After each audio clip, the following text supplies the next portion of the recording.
Hello mga bis, isang napakagandang araw sa inyong lahat. Medyo matagal-tagal tayong hindi nakapag-cover ng video sa pagluluto. Pasensya na, medyo busy lang ang bis nyo. Pero ngayon binigyan tayo ng pagkakataon na makapag-video, kaya sa ngayon magluluto tayo ng simple, mura at napakasustansyang ulam. Magluluto tayo ng gulay na puso ng saging. Nice. Hahaluan natin yan ng sitaw. Yan. Sabi nga sa slogan, kumain ka ng sitaw para matuto kang bumitaw sa taong ang mahal ay hindi ikaw. At sabi naman ng iba, saging lang daw ang may puso.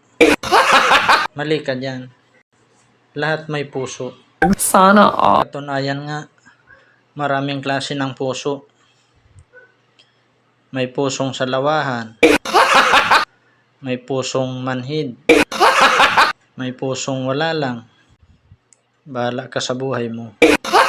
At ang matindi, yung pusong bato. So, yun. Bahala na sila kung anong puso meron sila. Basta ang importante, mahalaga. Dito na tayo sa niluluto natin ngayon.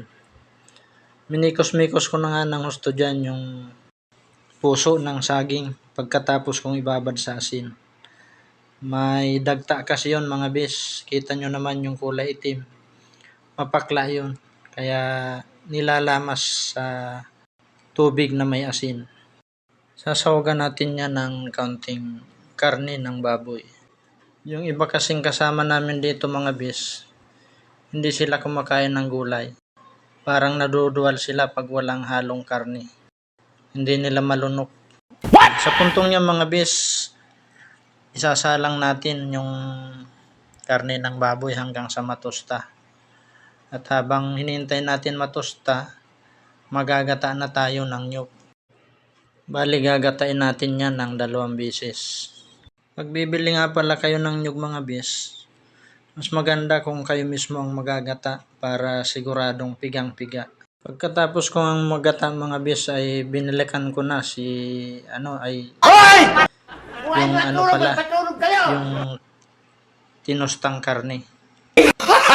At sabay nilagyan ko na rin yan ng mga pampalasa, bawang, sibuyas, at naglagay din tayo dyan ng kamatis. Sabi naman ng iba, ang kamatis daw ay pangpakinis ng kutis. Bakit yung taga-amin magkakamatis kasama ng kutis? Joke lang po yun. Huwag tayong maniniwala sa mga sabi-sabi. Sabi nga, to see is to believe. Pero sa panahon ngayon, marami nang edited. Balik tayo sa niluluto natin mga bis. Sa puntong yan mga bis, inilagay ko na yung pangalawang gata. Pagkatapos ay sinunod ko na yung ating pusong salawahan.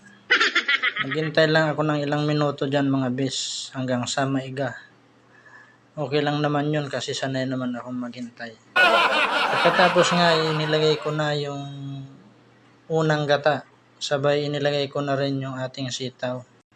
At nilagyan ko na rin ng asin. Naglagay din ako dyan ng panggising ng natutulog na damdamin.